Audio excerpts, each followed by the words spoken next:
날씨가 참 좋더라고요. 근데 나들이 가고 싶은 마음을 참고 이 자리에 오신 걸로 생각합니다. 그래서 오늘 더 큰 은혜 누리시길 바라겠고요. 오늘 이 자리에 오신 분들 또 각자 삶의 자리에서 온라인으로 들으시는 분들 모두 동일한 은혜, 동일한 큰 은혜 받으시기를 원합니다. 함께 이 시간 기도하면서 예배 준비하려고 합니다. 오늘 이 시간 첫 번째로 기도할 것은 우리 마음을 놓고 우리 마음을 위해서 기도했으면 좋겠습니다. 그 어느 때보다 차분하고 잠잠한 마음 허락하셔서 주님 오늘 예배 가운데 온전하게 집중할 수 있게 해달라고, 오늘 예배 가운데 큰 은혜 누릴 수 있게 해달라고 이 시간 함께 본인의 자신의 마음을 놓고 내가 드릴 예배를 놓고 함께 기도했으면 좋겠습니다. 함께 기도합시다. 하나님 감사합니다. 주님 우리 마음 가운데 주님께 집중할 수 있도록 차분하게 잠잠한 마음을 허락하여 주시옵소서. 아버지 그렇지 않고 장난치지 않고 시험하지 않더라도 아버지 그 내 모습을 솔직한 내 마음을 아버지께 드리려고 합니다. 내려놓기 원합니다. 이 자리에서 주님께 예배하기 원합니다. 주님께 예배하기 집중하기 원합니다. 찬양을 하면서 주님 말씀을 들으면서 또 기도하면서 주님 점점 아버지 예배에 더욱더 스며들고 예배에 더욱더 집중하고 주님께 더욱더 바라보고 다른 것에 방해받지 않을 수 있도록 도와주시옵소서. 주님 예배를 아버지께 드립니다. 아버지 드리려 합니다. 주께서 받아주시고 주께 드려지기 위해서 내 마음의 예배, 마음의 중심을 잘 잡고 가게 하여 주시옵소서.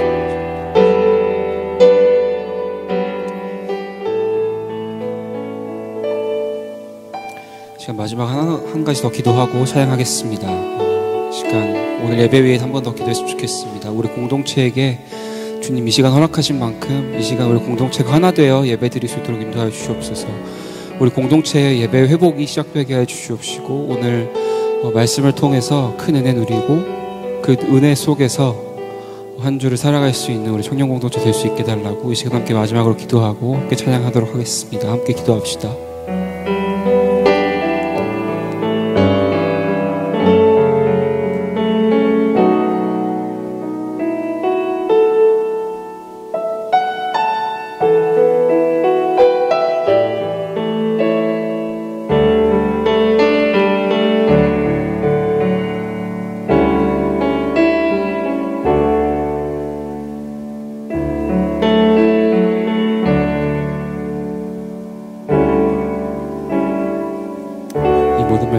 예수 그리스도 이름으로 기도드렸습니다. 지금 다 같이 자리에서 일어나셔서 사도신경으로 신앙 고백하시면 예배 시작하도록 하겠습니다. 전능하사 천지를 만드신 하나님 아버지를 내가 믿사오며 그 외아들 우리 주 예수 그리스도를 믿사오니 이는 성령으로 잉태하사 동정녀 마리아에게 나시고 본디오 빌라도에게 고난을 받으사 십자가에 못 박혀 죽으시고 장사한 지 사흘 만에 죽은 자 가운데서 다시 살아나시며 하늘에 오르사 전능하신 하나님 우편에 앉아 계시다가 저리로서 산자와 죽은 자를 심판하러 오시리라. 성령을 믿사오며 거룩한 공회와 성도가 서로 교통하는 것과 죄를 사하여 주시는 것과 몸이 다시 사는 것과 영원히 사는 것을 믿사옵나이다. 네. 오늘 예배를 받아주실 주님께 영광의 박수 올려드리겠습니다.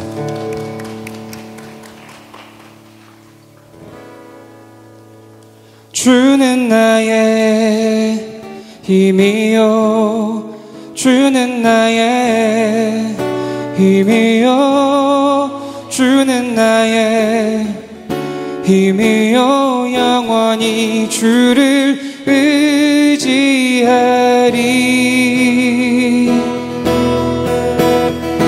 영원히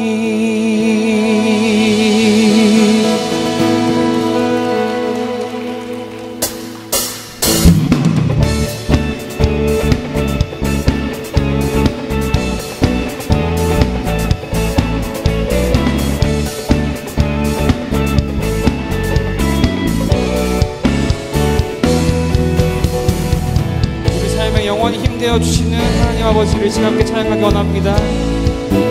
하늘 위에 주님밖에 하늘 위에 주님밖에 내가 사고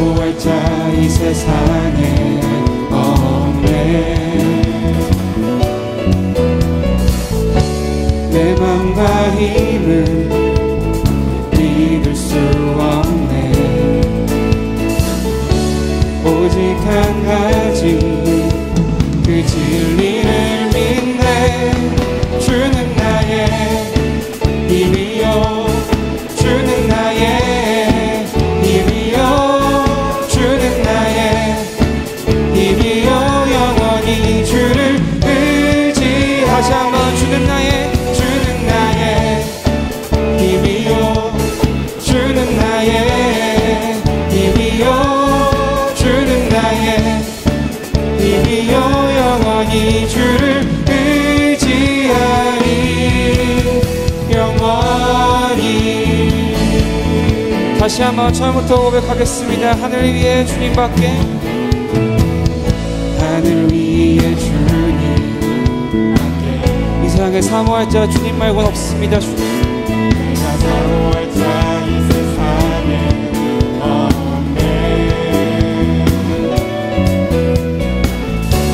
내 맘과 힘을 믿을 수 없네. 단 한 가지 주님의 능력은 믿습니다. 한 가지 그 진리를 믿네. 주는 나의 힘이요 주는 나의 힘이요 주는 나의 힘이요 영원히 주를 의지. 다시 한번 주는 나의 힘이요 주는 나의 힘이요 주는 나의 힘이요 영원히 주를 마지막으로 주는 나의 힘이요 주는 나의 힘이요 주는 나의 힘이요 주는 나의 힘이요 영원히 주를 의지하 영원히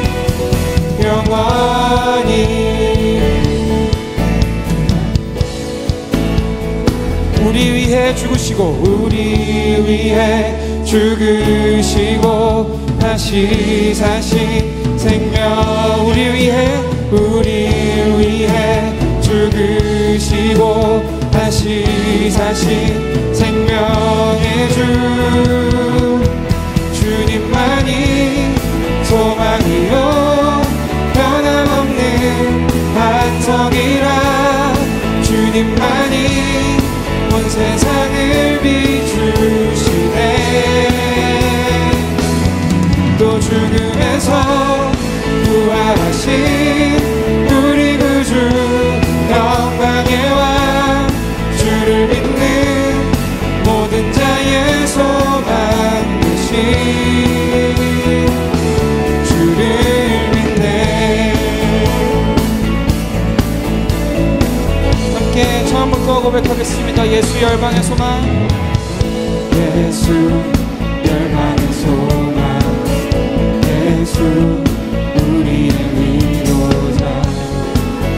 주는 온 땅의 영원한 소망.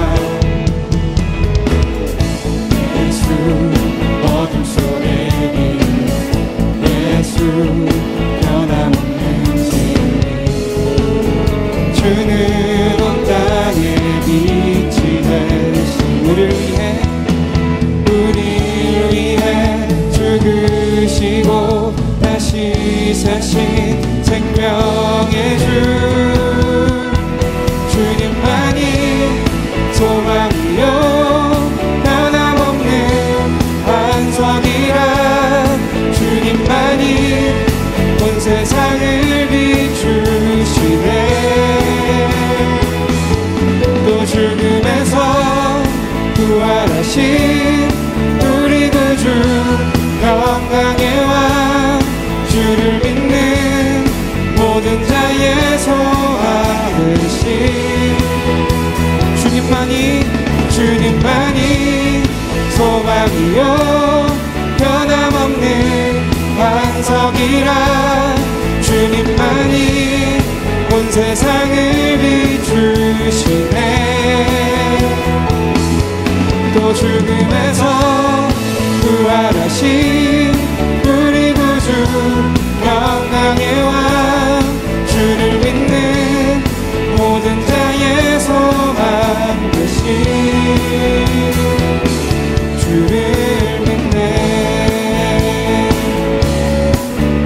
우리를 위해 죽으시고 다시 사신 생명의 주 우리를 위해 죽으시고 다시 사신 생명의 주 우리를 위해 죽으시고 다시 사신 생명 다시 한번 우리를 위해 죽으시고 다시 사신 다시 한번 우리를 위해 죽으시고 우리를 위해 죽으시고 다시 사신 마지막으로 한 번 더 고백합시다. 우리 위해 죽으시고 다시 사신 생명의 주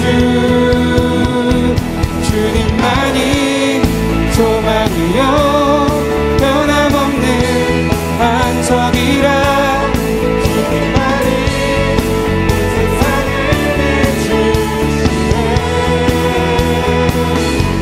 또 죽음에서 부활하신 우리 구주 영광의 왕 주를 믿는 모든 자의 소망 되신 주님만이 소망이요 변함없는 반석이라 주님만이 온 세상을 비추시네 또 죽음에서 부활하신 우리 구주 영광의 왕 주를 믿는 모든 자의 소망 되신 주를 믿네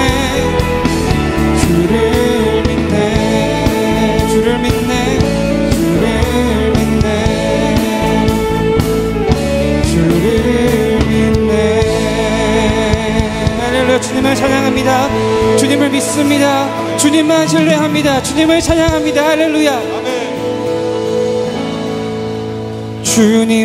주님만이 소망이요 변함없는 반석이라 주님만이 온 세상을 비추시네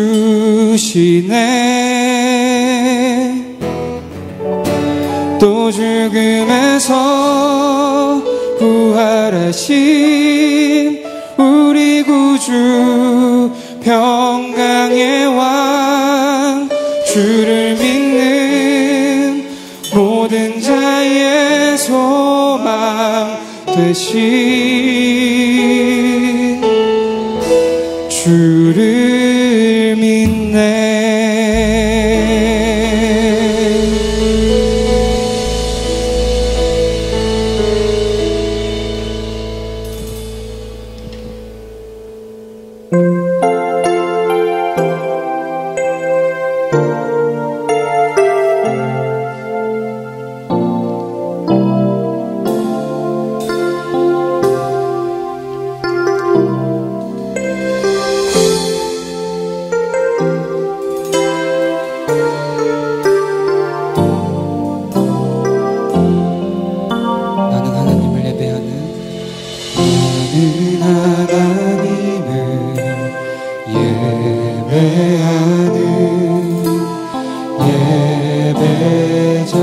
예배자입니다.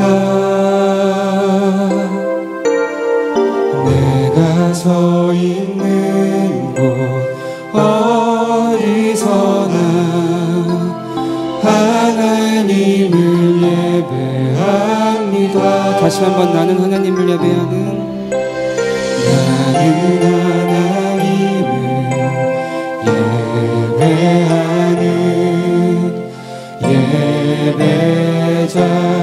예배자입니다. 내가 서 있는 곳 어디서나 하나님을 예배합니다. 내 영혼 거룩한 은혜를 향하여 내 마음 완전한 하나님 향하여 이곳에서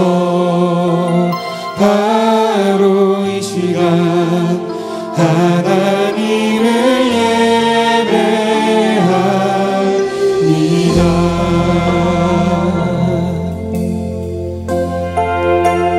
다시 한번 처음부터 고백할 때에 주님, 우리에게 주님 마음을 허락하셔서 예배자의 마음을 허락해달라고 간절한 마음을 가지면서 찬양했으면 좋겠습니다. 이 시간 다시 한번 고백하겠습니다. 많은 하나님을 예배하는 예배자입니다. 내가 서 있는 곳 어디서나 하나님을 예배합니다. 다시 한번 고백하겠습니다. 나는 하나님을 예배하는 하나님을 예배하는 예배자입니다. 내가 어디에 서 있든지 어디에 있든지 주님을 예배합니다. 내가 서 있는 어디서나 하나님을 예배합니다. 내 영혼 거룩한 은혜를 향하여 내 마음 완전한 하나님 향하여 이곳에서 바로 이 시간 하나님을 예배합니다. 내 영혼 거룩한 은혜를 향하여 나아갑니다. 내 영혼 거룩한 은혜를 향하여 내 마음 완전한 하나님 향하여 이곳에서 바로 이 시간 하나님을 예배합니다.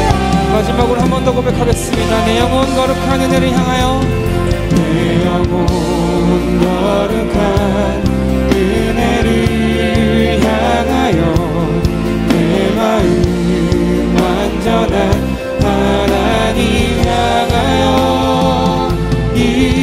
이곳에서 바로 이 시간 하나님을 예배합니다.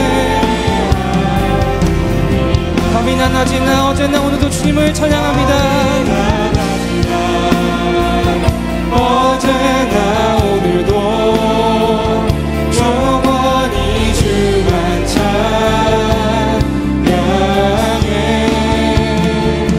외롭고 슬플 때 낭망하여 넘어져도 언제나 주만 찬양.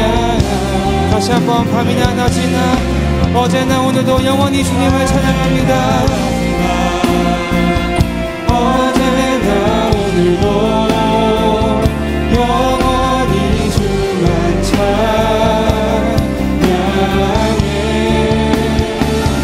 외롭고 슬플 때 낭만하여 넘어져도 언제나 주만 찬양하네. 나의 소망 되신 주 주님을 찬양합니다. 나의 소망 되신 주 주를 바라봅니다. 다시 오실 나의 왕 예수 주를 기다리. 다시 한번 나의 소망 되신 주님을 찬양합니다. 나의 소망 되신 주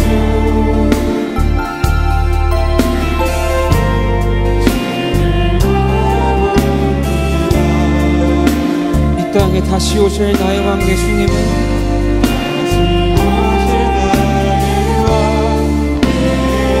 영원토록 주님을 기다립니다. 함께 찬양하겠습니다. 밤이나 낮이나 어제와 오늘도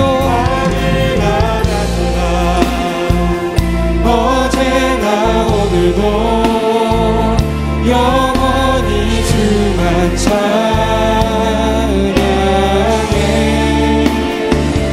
괴롭고 슬플 때 낭망하여 넘어져도 언제나 주만 찬양하. 다시 한번 고백합니다. 밤이나 낮이나 주님을 찬양합니다. 어제나 오늘도 영원히 주만 찬양해.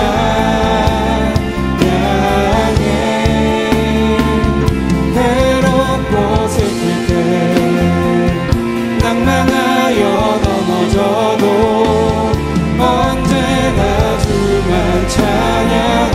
마지막으로 한 번 더 찬양하겠습니다. 밤이나 낮이나 밤이나 낮이나 어제나 오늘도 영원히 주만 찬양해. 괴롭고 슬플 때 낭망하여 넘어져도 언제나 주만 찬양하겠네. 시간에 기도하기 원합니다. 밤이나 낮이나 어제나 오늘도 영원히 주님만을 찬양하기 원합니다. 나의 삶의 힘이 되시고 나의 삶의 의지할 것 되시고 모든 세상의 열방의 소망 되신 주님을 영원히 기다리며 영원히 주님만을 찬양하고 예배하기 원한다고 이 시간 함께 다 같이 기도하며 나아가겠습니다. 함께 기도합시다. 함께 기도하겠습니다.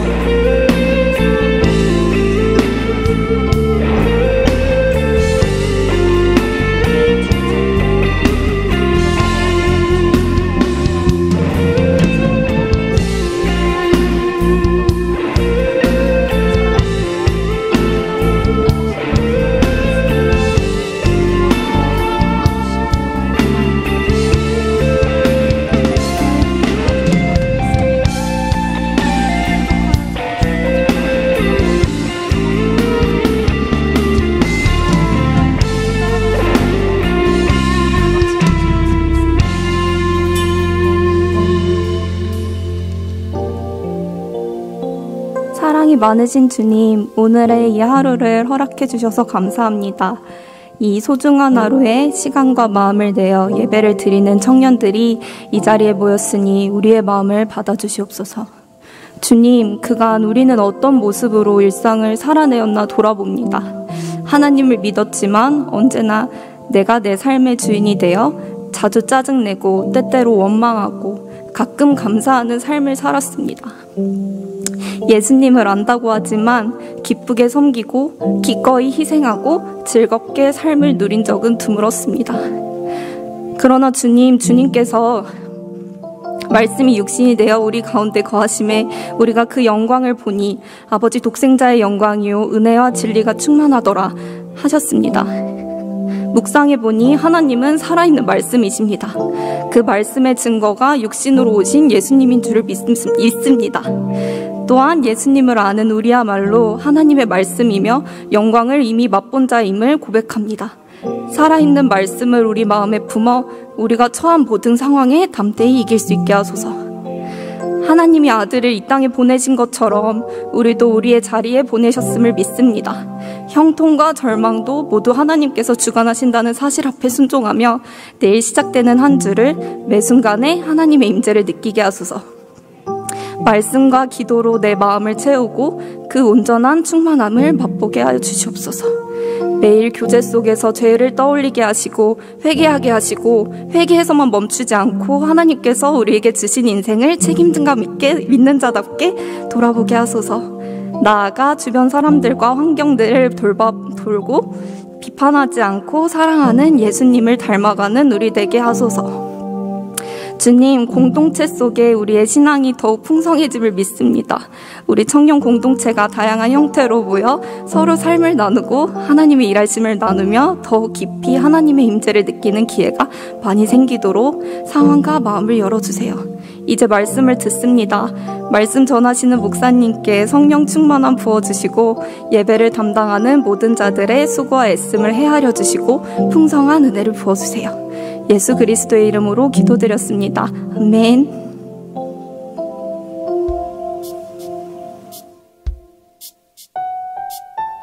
4월 3일 예배 광고 시작합니다.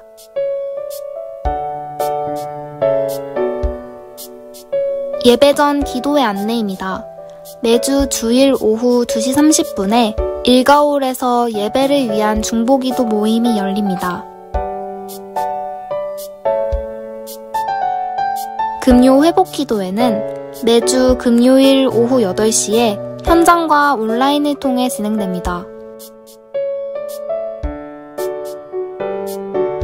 화목한 아침 기도회가 매주 화요일과 목요일 오전 6시에 진행됩니다. QR코드에 첨부된 메타버스 링크로 접속하여 참여하실 수 있습니다. 온라인 기도회 프레이온 안내입니다. 매주 목요일 오후 9시에 유튜브를 통해서 진행됩니다. 혼자서는 어렵지만 함께하면 됩니다. 고난주간 특별 집회 안내입니다.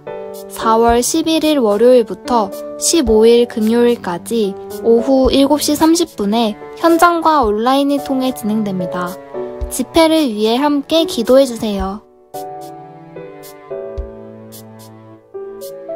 작년에 이어 NSG 연금마켓을 다시 시작합니다. 4월 3일부터 24일까지 진행됩니다. 문의는 홍성현 형제님께 해주세요.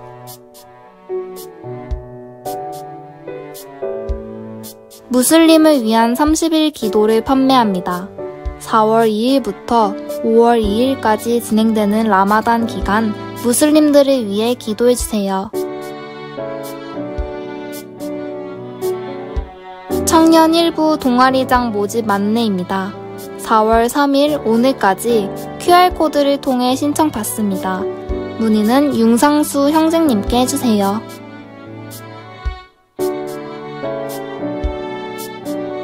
지난주에 등록하신 새 가족을 진심으로 환영합니다. 다 같이 박수로 환영해주세요.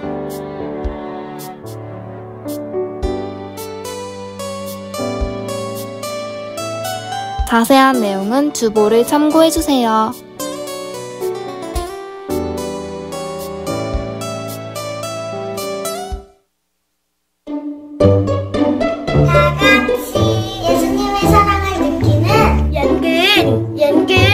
연근이 왔어요.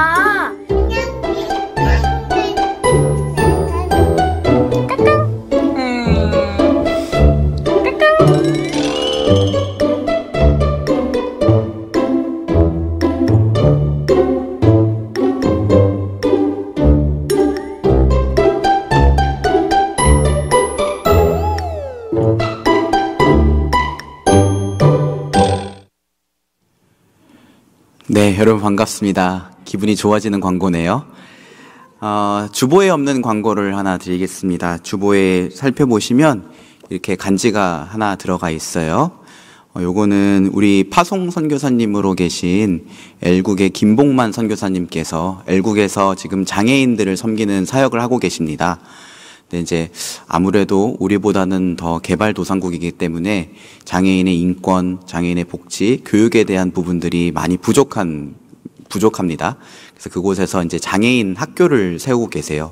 BNTN 드림스쿨이라는 곳인데 아직 많은 것들이 더 많이 구비되어야 되고 더 채워져야 된다고 합니다. 그래서 저희가 계속해서 기도하고 있는데 혹시 이제 선교사님이 이거를 보내주시고 기도를 요청하셨는데 이걸 보시고 같이 기도해 주시고 또 하나님이 마음에 주시는 대로 후원도 할 수 있으면 좋겠습니다.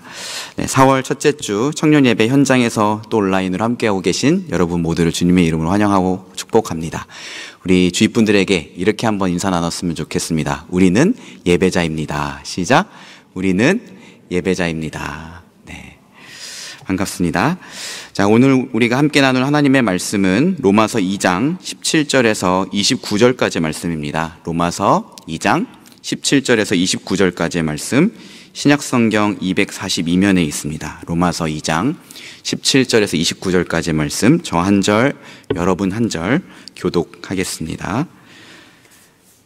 유대인이라 불리는 내가 율법을 의지하며 하나님을 자랑하며 율법의 교훈을 받아 하나님의 뜻을 알고 지극히 선한 것을 분간하며 맹인의 길을 인도하는 자요 어둠에 있는 자의 빛이요 율법에 있는 지식과 진리의 모본을 가진 자로서 어리석은 자의 교사요 어린아이의 선생이라고 스스로 믿으니 그러면 다른 사람을 가르치는 내가 내 자신은 가르치지 아니하느냐 도둑질 말라 선포하는 내가 도둑질하느냐 간음하지 말라 한 말하는 내가 간음하느냐 우상을 가증히 여기는 내가 신전 물건을 도둑질하느냐 율법을 자랑하는 내가 율법을 범함으로 하나님을 욕되게 하느냐 기록된 바와 같이 하나님의 이름이 너희 때문에 이방인 중에서 모독을 받는도다. 내가 율법을 행하면 할례가 유익하나 만일 율법을 범하면 내 할례는 무할례가 되느니라. 그런즉 무할례자가 율법의 규례를 지키면 그 무할례를 할례와 같이 여길 것이 아니냐. 또한 본래 무할례자가 율법을 온전히 지키면 율법 조문과 할례를 가지고 율법을 범하는 너를 정죄하지 아니하겠느냐. 무릇 표면적 유대인이 유대인이 아니요 표면적 육신의 할례가 아니니라. 같이 읽겠습니다. 오직 이면적 유대인이 유대인이며 할례는 마음에 할지니 영에 있고 율법 조문에 있지 아니한 것이라. 그 칭찬이 사람에게서가 아니요 다만 하나님에게서니라. 아멘. 표리부동이라는 사자성어가 있습니다. 문자적으로 겉과 속이 같지 않다라는 뜻을 갖고 있습니다. 그런데 이 사자성어의 유래가 옷과 관련되어 있다고 해요. 표는 거친 흰색의 무명의 겉감을 말하는 거고 리는 마찬가지로 거친 흰색의 무명으로 만든 속감을 말하는 거래요. 그래서 표리라는 게 있는데 이 표리는 설날에 왕과 조정관리들이 함께 모였을 때에 검소하게 생활하자고 그리고 가난한 백성들의 마음을 우리가 헤아리자라는 뜻으로 올렸던 또는 왕이 하사했던 무명으로 짠 옷감이었다고 해요. 그런데 문제는 왕과 조정관리들은 잘 살잖아요. 그래서 무명으로 짠 옷을 입지 않고 누에고치로 짠 비단을 입었겠죠. 누구도 표리로 옷을 해입는 사람이 없어서 단지 행사용으로만 그치고 마는 데서 표리가 부동하다라는 말이 나오게 됐대요. 그리고 이 표는 겉을 의미하고 리는 안을 나타내므로 나중에는 겉과 속이 다르다라는 뜻으로 사용되기 시작했다고 합니다. 그렇게 해서 표리부동은 겉으로 드러나는 말과 행동이 속마음과 일치하지 않는 사람 또는 사람들 앞에 보여지는 모습과 사람들이 보이지 않는 곳에서의 모습이 일치하지 않는 사람을 뜻하는 말이 됐다고 합니다.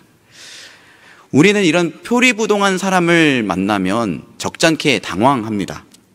예를 들어 나에게 굉장히 호의적인 줄 알았는데 나중에 알고 보니 내 뒤에서 내 험담을 하고 다녔다는 사실을 알게 되면 우리는 큰 충격에 빠집니다.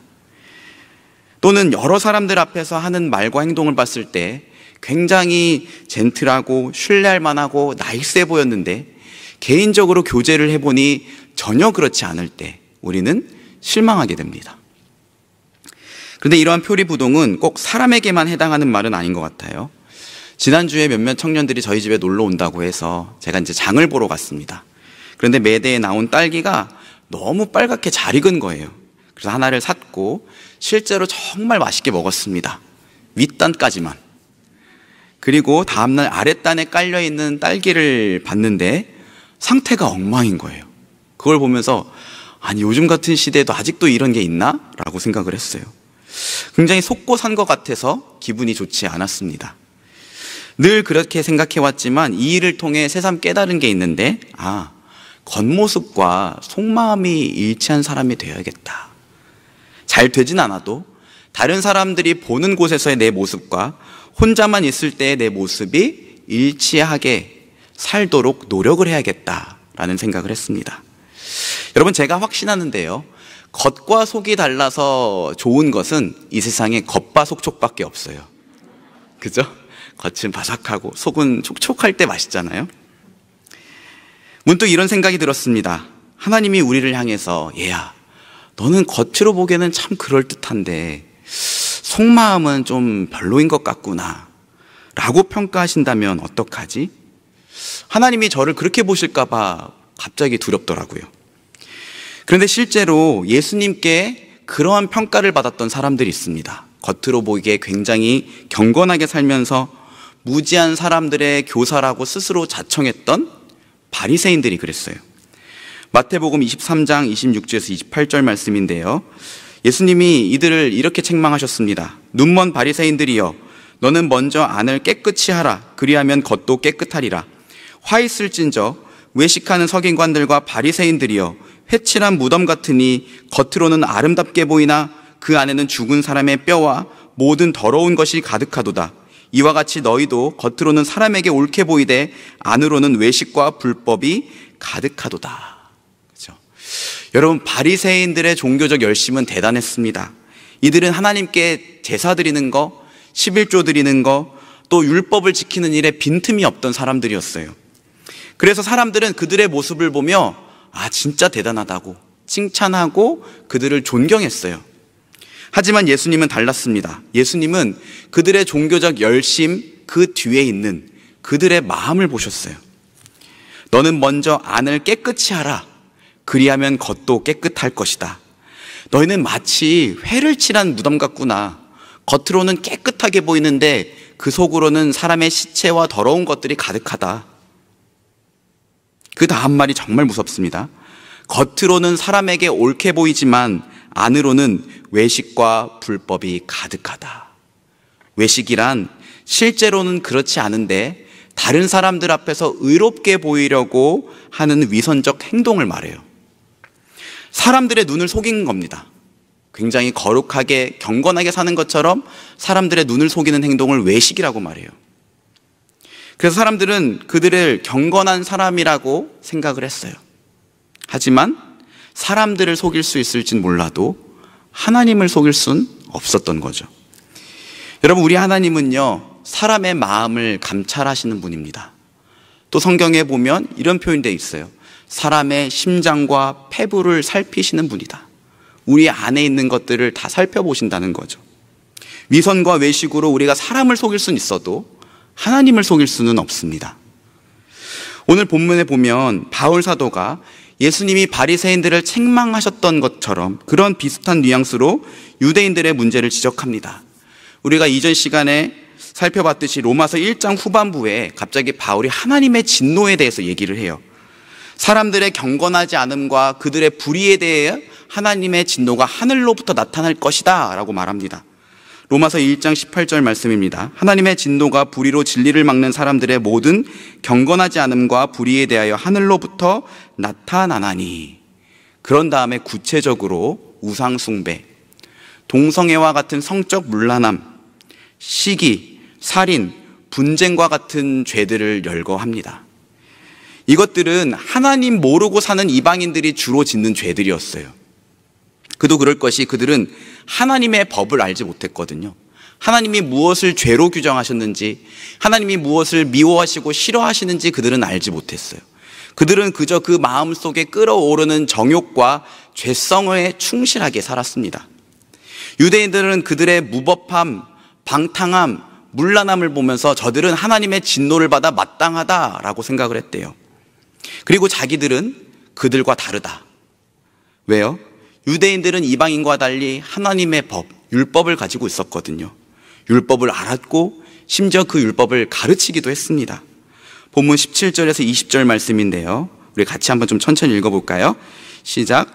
유대인이나 불리는 내가 율법을 의지하며 하나님을 자랑하며 율법의 교훈을 받아 하나님의 뜻을 알고 지극히 선한 것을 분간하며 맹인의 길을 인도하는 자요 어둠에 있는 자의 빛이요 율법에 있는 지식과 진리의 모본을 가진 자로서 어리석은 자의 교사요 어린아이의 선생이라고 스스로 믿으니. 그래서 율법을 의지한다라는 말은 그들이 율법을 가지고 있다는 이 사실이 하나님의 진노를 막아줄 것으로 착각하고 있었다는 걸 말해요. 그리고 하나님을 자랑한다는 것은 이 세상에 많은 민족들이 있지만 이 세상을 만든 참 신은 자기들만 알고 있고 그 하나님과의 관계를 자기들이 독점하고 있다고 자부하는 것을 의미합니다. 또 유대인들은 자기들이 율법의 교훈을 받았기 때문에 이방인과 달리 하나님의 뜻을 알고 있고 선한 것이 무엇인지 잘 분별하고 있다고 생각했어요. 심지어 자기들을 맹인의 길을 인도하는 자, 어둠 안에 있는 자들의 빛, 어리석은 자의 교사여 어린아이들의 선생이라고 스스로 믿고 있었대요. 쉽게 말해 자기들에게는 아무런 문제가 없다고 생각을 했다는 거예요. 하나님의 진노는 방탕하고 문란하게 사는 저 이방인들에게만 해당하는 것이지 자기들은 걱정할 필요가 없다고 생각을 했습니다. 여러분, 이러한 그들의 판단의 기준은 무엇이었죠? 무엇을 근거로 그들이 이렇게 생각한 것이죠? 겉으로 보이는 모습. 유대인들은 실제로 이방인에 비해서 굉장히 경건하게 살았어요. 율법을 가지고 있었고 율법을 알았고 율법대로 사는 것처럼 보였어요. 심지어 그 율법을 가르치기도 했습니다. 그런데 이 모든 것들은 사실 겉으로 드러나는 모습으로만 평가한 것이었죠. 바울은 사람에게 잘 보이지 않는 그들의 뒷모습, 사람들 앞에서와 다른 그들 혼자만 있을 때의 사적인 모습을 지적합니다. 21절에서 23절인데요. 그러면 다른 사람을 가르치는 내가 내 자신을 가르치지 아니하느냐? 도둑질하지 말라 선포하는 내가 도둑질하느냐? 간음하지 말라 말하는 내가 간음하느냐? 우상을 가증히 여기는 내가 신전 물건을 도둑질하느냐? 율법을 자랑하는 내가 율법을 범함으로 하나님을 욕되게 하느냐? 유대인들은 율법을 알아서 제8계명을 따라 도둑질하지 말라고 선포를 했대요. 그런데 뒤로는 도둑질을 했대요. 7계명을 따라 간음하지 말라고 말하면서 자기들은 간음을 했대요.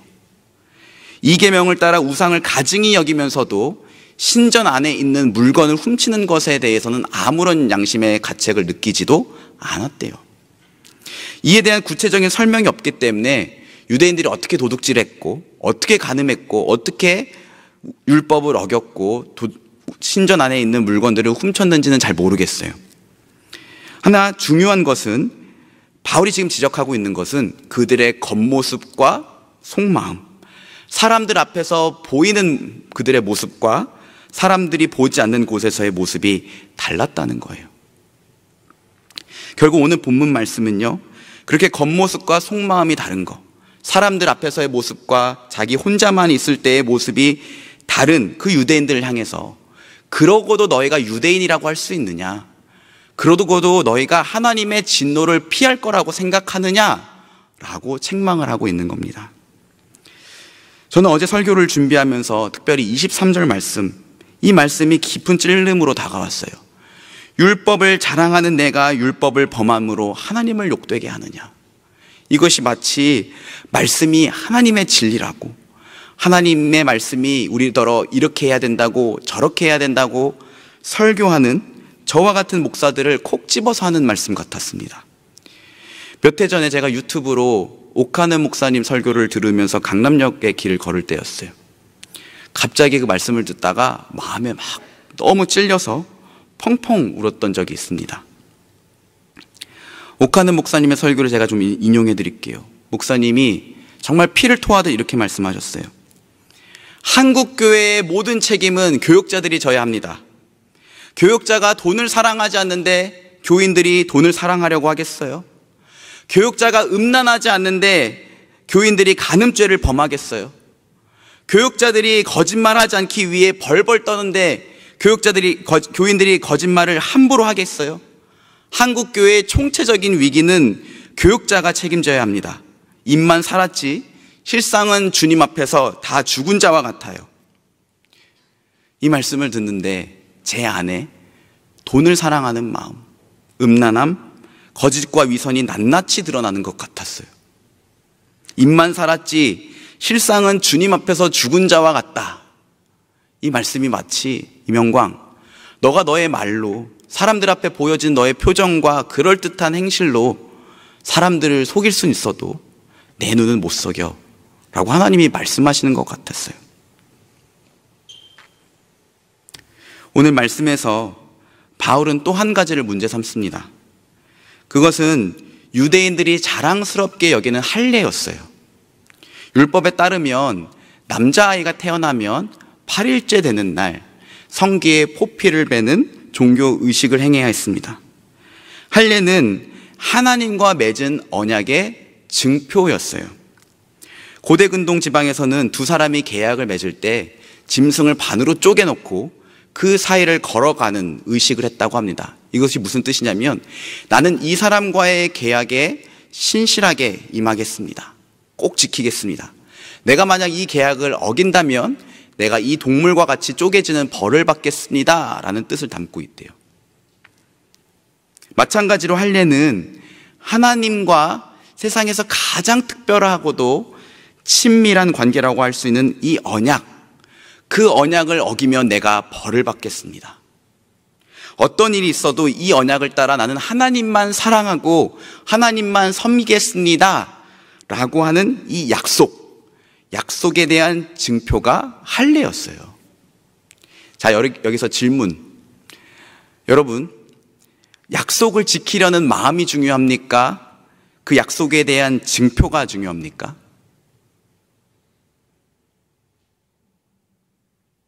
마음이 중요하죠. 물론 여러분, 결혼 반지 끼고 있다고 해서 외도하지 않는 거 아니잖아요. 물론 결혼할 때는 결혼 반지 중요해요. 그러나 결혼 반지보다 더 중요한 건 나의 남편만, 나의 아내만 사랑하게라는 그 마음이 중요한 거잖아요. 그래서 성경 곳곳에서 겉으로 보이는 몸에 하는 할례가 아니라 너희는 마음의 할례를 받아야 한다라는 말씀들이 곳곳에 나와요. 한 절만 한번 확인해 볼게요. 신명기 30장 6절입니다.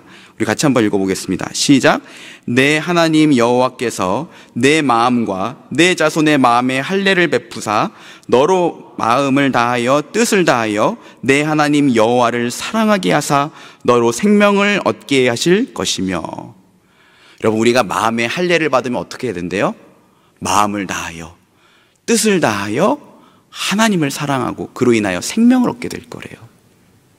그러니까 정말로 중요한 건 몸에 받는 할례가 아니라 마음의 할례를 받아서 마음을 다하여 뜻을 다하여 하나님을 사랑하게 되는 거다라고 바울 사도가 얘기하고 있는 겁니다.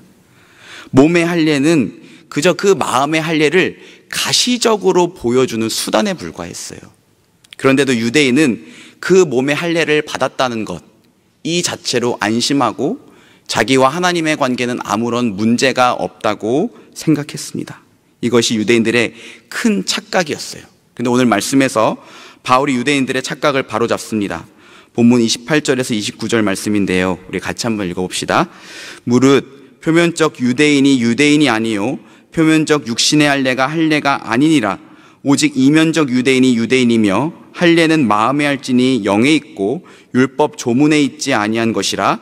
그 칭찬이 사람에게서가 아니요 다만 하나님에게서니라. 여러분, 여기서 표면적 유대인이란 혈통적 민족적 유대인을 말해요. 유대인들은 자기들이 아브라함의 혈통적 후손이라는 것만으로 나는 유대인이다, 하나님의 백성이다 라고 생각을 했대요. 그런데 혈통적 민족적 유대인이 진정한 하나님의 백성이 아니라 이면적 유대인, 즉 마음으로 정말로 하나님을 사랑하는 자, 그가 진짜 유대인이고 그가 진짜 하나님의 백성이다 라고 얘기하고 있는 거예요. 또한 할례는 마음에 하는 것이라고 합니다. 할례는 마음에 할지니 영에 있고 율법 조문에 있지 아니한 것이라. 영어 성경이 이걸 좀 더 이해하기 쉽게 번역을 했는데요, circumcision, 이게 할례인데 circumcision is matter of the heart. 그러니까 할례는 마음의 문제다. By the Spirit, not by the letter. 율법 조문이 아닌 성령에 의한. 쉽게 말해 겉으로 보이는 몸의 할례에 집착하지 말고 성령으로 마음의 할례를 받으라는 거예요. 왜 그랬을까요? 왜 이게 중요할까요? 하나님은 마음을 보시는 분이기 때문에.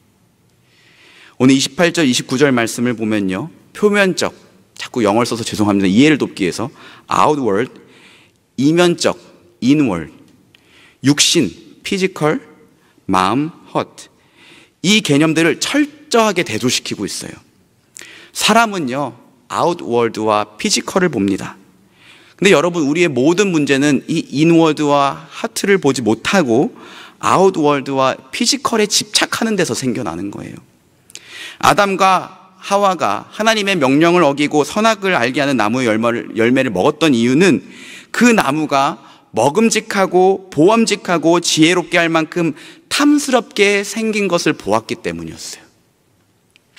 롯이 죄악이 가득했던 그 소돔과 고모라에까지 가서 살았던 이유는 그곳에 물이 풍부하고 넉넉해 보여서 마치 그곳이 하나님의 동산처럼 눈으로 보였기 때문이었어요.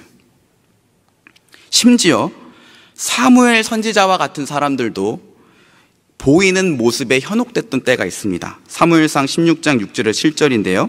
그들이 오매 사무엘이 엘리압을 보고 마음에 이르기를 여호와의 기름 부으실 자가 과연 주님 앞에 있도다 하였더니 여호와께서 사무엘에게 이르시되 그의 용모와 키를 보지 말라. 내가 이미 그를 버렸노라.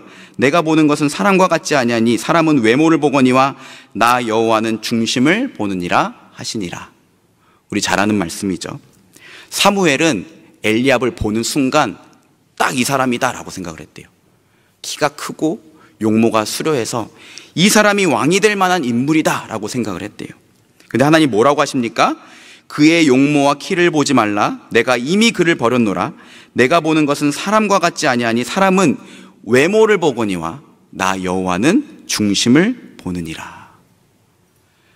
사람은 겉으로 드러나는 모습, 외모를 봅니다. 여러분 드라마 볼 때 주제, 설정, 스토리, 전개 중요하죠. 하지만 배우의 외모도 꽤나 중요합니다. 요즘 댓글에 보니까 이런 말이 있더라고요. 남주혁이 너무 잘생겨서 짠하다가, 남주혁이 너무 잘생겨서 슬프다가, 남주혁이 너무 잘생겨서 재밌다가, 남주혁이 너무 잘생겨서 미소 짓다가 드라마가 끝난다. 이게 뭡니까? 그런데 여러분, 우리 하나님은 외모가 아닌 사람의 중심을 보신대요. 여기서 말하는 중심은요, 히브리어로 러바브, 곧 마음을 뜻합니다. 그리고 그 하나님의 시선으로 다른 사람들을 볼 줄 아는 사람이 믿음의 사람이에요. 여러분 눈에 보이는 것에 너무 현혹되지 마세요. 그 사람의 중심을 볼 수 있는 눈을 달라고 기도를 하세요. 어떤 자매가 그러더라고요. 남자들은 외모가 중요하잖아요. 네, 맞아요. 남자들은 외모를 많이 봅니다. 사실입니다. 그래서 그렇다고 해서 외모만 열심히 꾸미죠? 그러면 그 사람은 외모만 보는 남자를 만나게 될 거예요. 여러분, 중심이 하나님 앞에 바로 서 있고 다른 사람의 중심을 볼 수 있는 사람을 만나게 해달라고 기도하세요. 이 말은 외모, 직업, 학벌, 재력, 가정의 형편, 이런 눈에 보이는 것들을 다 보고 나서 맨 마지막에 중심을 보라는 말이 아니에요. 오해하지 마세요. 그러면 안 됩니다. 외모, 직업, 학벌, 가정, 재력보다 믿음이나 마음과 같은 중심을 더 가치 있는 것으로 여길 줄 알아야 된다라는 뜻입니다. 아무리 눈에 보이는 조건들이 좋아도 중심이 바로 서 있지 않으면 여러분 고민해 보셔야 됩니다. 또한 눈에 보이지 않는 그 중심을 볼 줄 아는 그 사람을 만나려면 내가 먼저 그것들을 갖춰야 됩니다. 특별히 믿음과 함께 우리 형제들은 성실함과 진실함을, 우리 자매들은 지혜와 덕을 갖추도록 힘쓰셔야 됩니다. 자매들은 성실하고 진실한 형제를 만나길 위해서 기도하세요. 형제들은 지혜롭고 덕이 있는 자매를 만나길 구하세요. 제가 장담합니다. 반드시 행복할 거예요. 잠언 11장 6절 말씀인데 유덕한 여자는 존영을 얻고 근면한 남자는 재물을 얻느니라. 저 이거 진짜 맞는 말씀 같아요. 유덕한 자매와 근면한 형제가 만나면 반드시 행복할 겁니다. 여러분 남편이 근면하지 않으면 가족을 행복하게 해주지 못해요. 그냥 쉬는 날 계속 누워만 있고 아내와 아이들의 원성을 듣고 하루가 지나가요. 아내가 덕이 많으면 집이 화목합니다. 바라기는 이 말씀이 우리 NSG 모든 청년 지체들의 이야기가 되기를 주님의 이름으로 축복합니다. 오늘 아멘 잘하시네요. 제가 그냥 이럴 때 아멘 하는 거래요 이렇게 말하려고 그랬는데 정말로 그렇게 되기를 주님의 이름으로 축복합니다. 우리가 갑자기 왜 연애 특강 하고 있는 거죠? 다시 본론으로 돌아가서 여러분 사람은 외모를 보지만 하나님은 마음의 중심을 보신대요. 그렇다면 중요한 게 무엇일까? 항상 나의 마음을 점검해야 된다는 거예요. 요즘 하나님 앞에서 하나님을 향한 나의 마음이 어떠한지 살펴봐야 된다는 거예요. 그냥 생각 없이 예배드리고 생각 없이 목장 모임에 참여하고 생각 없이 그냥 하라는 거 하고 그렇게 할 것이 아니라 그 모든 행동들을 하기에 앞서서 내 마음이 어떠한지를 살펴보고 점검해야 된다는 겁니다. 제가 요즘 사무엘서 말씀을 읽고 있는데요, 다윗의 이야기를 읽는데 이러니까 진짜 하나님이 다윗을 이뻐하지 않을 수가 없었겠다라는 생각이 들더라고요. 여러분, 성경에서 하나님이 내 마음에 합한 사람, 내 마음에 맞는 사람이라고 칭찬했던 사람이 몇이나 되겠습니까?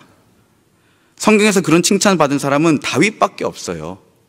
그런데 이 다윗이 죄 하나도 안 짓고 실수도 안 했던 사람이냐?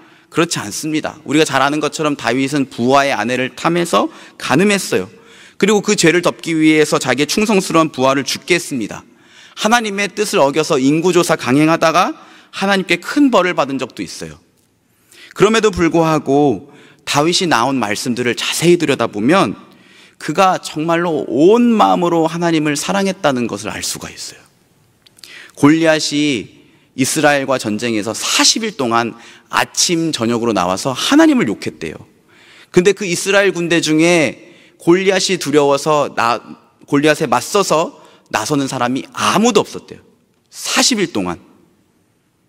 그런데 그 모습을 본 어린 소년 다윗이 뭐라고 말했습니까? 이 할례받지 않은 블레셋 사람이 누구이기에 살아계신 하나님의 군대를 모욕하겠느냐. 여러분, 다윗이 골리앗을 이길 만한 자신이 있어서 뭔가 비책이 있어서 그렇게 말했던 게 아니었어요. 자기가 하나님을 너무 사랑하니까 골리앗이 그 하나님을 욕하는 것을 참을 수가 없었던 거예요. 나중에 이스라엘 왕이 되어선 다윗이 뭐라고 말했는지 아십니까? 다윗 왕이 선지자 나단에게 이르되 볼지어다 나는 백향목궁에 살거늘 하나님의 궤는 휘장 가운데에 있도다. 자기는 크고 화려한 궁정에 지금 살고 있는데 하나님의 그 언약궤가 초라한 장막에 있는 것을 두고 볼 수가 없었던 거예요. 그래서 그는 성전 짓기를 원했어요. 그런데 하나님 웬일인지 다윗의 청을 거절하십니다. 그러면서 이렇게 말씀하세요. 내가 너를 목장 곧 양을 따르는 데에서 데려다가 내 백성 이스라엘의 주권자로 삼고 내가 가는 모든 곳에서 내가 너와 함께 있어 내 모든 원수를 내 앞에서 멸하였은즉 땅에서 위대한 자의 이름같이 내 이름을 위대하게 만들어 주리라. 이때는 다윗이 하나님을 위해서 뭔가 했을 때가 아니었어요. 하나님은 정말로 그 하나님 사랑하는 다윗의 마음의 중심을 보셨던 겁니다. 다윗이 조금 부족하고 실수하고 죄를 지을지라도 진심으로 하나님 사랑하는 그 마음 하나를 어여삐 여기신 거예요. 여러분, 우리 하나님은요, 우리에게 완벽한 것을 요구하지 않으십니다. 하나님은 우리에게 결과를 내놓으라고 따지지 않으세요. 하나님은 그저 우리가 그 하나님 사랑에서 하나님 예배하려는 그 작은 열정, 하나님 알아가고 싶어하는 그 갈망, 하나님 뜻에 잘 되진 않지만 순종하고자 하는 그 노력, 그 마음 하나, 그 작은 거 하나를 보고 기뻐하시는 분이세요. 왜 그럴까요? 그분이 우리의 아버지시잖아요. 가끔 저희 아이들이 아빠 선물이라고 막 종이를 오리고 붙여갖고 그 안에 뭐라고 써서 이렇게 책상에 올려둘 때가 있어요. 예술적 가치로 따진다면 낙제입니다. 그냥 보고 바로 이렇게 쓰레기통에 넣을 만한 수준이에요. 근데 저는 그게 그렇게 예뻐요. 물론 딸들이 아닌 아들의 작품을 이해하는 데는 좀 더 많은 노력이 필요합니다. 그래도 예뻐요. 왜 그럴까요? 제가 그 작품을 볼까요? 아니죠. 그 작품 안에 담긴 아이의 마음을 보기 때문이에요. 사랑하는 여러분, 결국 마음이 문제입니다. 표면적 유대인이 유대인이 아니요 표면적 육신의 할례가 할례가 아니다. 오직 이면적 유대인이 유대인이며 할례는 성령을 따라 마음에 받아야 한다. 오늘 이 말씀을 통해 하나님 앞에서 우리의 마음을 한번 점검하길 원합니다. 특별히 유대인이 육신의 할례가 아니라 마음의 할례를 받아야 했던 것처럼 그저 우리가 하는 이 종교적 행위가 중요한 것이 아니라 그 행위 이면에 우리의 마음을 한번 점검해야 될 게 무엇이 있을까? 제가 생각을 해봤어요. 제 마음에 떠오른 건 예배였습니다. 여러분, 신학적으로는 구약의 할례는 신약의 세례로 대체가 돼요. 하지만 오늘 본문 말씀을 통해 할례가 유대인들이 그렇게 중요하게 여겼던 율법이었고 하나님 백성으로서의 정체성으로 생각했던 것을 볼 때 유대인의 할례는 우리 그리스도인에게 예배와 같다라는 생각이 들었어요. 세상 사람들이 그리스도인 하면 가장 먼저 떠올리는 게 뭡니까? 일요일에 교회 가는 사람들, 교회 가서 예배하는 사람들이잖아요. 그리고 우리 스스로도 그리스도인으로서의 제일 중요한 책무는 이거라 생각해요. 주일 성수, 주일날 나와서 예배 드리는 거. 그렇다면 유대인이 육신의 할례가 아니라 마음의 할례를 받아야 했던 것처럼 우리가 지금 드리는 이 예배가 하나님께 드리는 마음의 예배가 되고 있는지 점검해 봐야 됩니다. 예배도 겉으로 드러나는 요소보다 마음이 중요합니다. 여러분, 하나님이 경멸하게 여기시는 예배가 무엇인지 아십니까? 형식적인 예배예요. 형식적인 예배란 지금 우리가 드리는 것처럼 어떤 순서가 있고 격식이 있는 걸 말하는 게 아니에요. 형식적인 예배란 겉으로 드러난 우리의 행위와 우리의 마음이 분리되어 있는 예배를 말합니다. 쉽게 말해 주일날 여기에 앉아서 예배에 참석하고 있지만 하나님을 향한 어떠한 간절함도 감사도 기쁨도 없이 그저 앉아있다가 돌아가는 예배가 형식적인 예배예요. 그저 습관대로 아니면 찝찝하니까 아니면 섬기는 일이 있어서 마지못해서 드리는 예배가 형식적인 예배예요. 여러분, 우리 하나님은요, 우리에게 형식적인 예배가 아니라 마음의 예배를 받기 원하십니다. 예배 때 우리가 드릴 수 있는 가장 귀한 예물이 뭘까요? 우리 마음이잖아요. 우리 마음. 이것을 너무나 잘 알았던 다윗이 이렇게 고백했습니다. 시편 51편 16절에 17절 말씀인데요, 우리 같이 한번 읽어볼까요? 시작. 주께서는 제사를 기뻐하지 아니하시나니 그렇지 아니하면 내가 드렸을 것이라. 주는 번제를 기뻐하지 아니하시나이다. 하나님께서 구하시는 제사는 상한 심령이라. 하나님이여, 상하고 통회하는 마음을 주께서 멸시하지 아니하시리이다. 여러분, 이 시편 51편은요 언제 썼냐면 다윗이 우리아의 아내 밧세바를 범하고 났을 때, 그러고 나서 나단 선지자에 의해서 그 죄를 책망받았을 때 고백했던 시예요.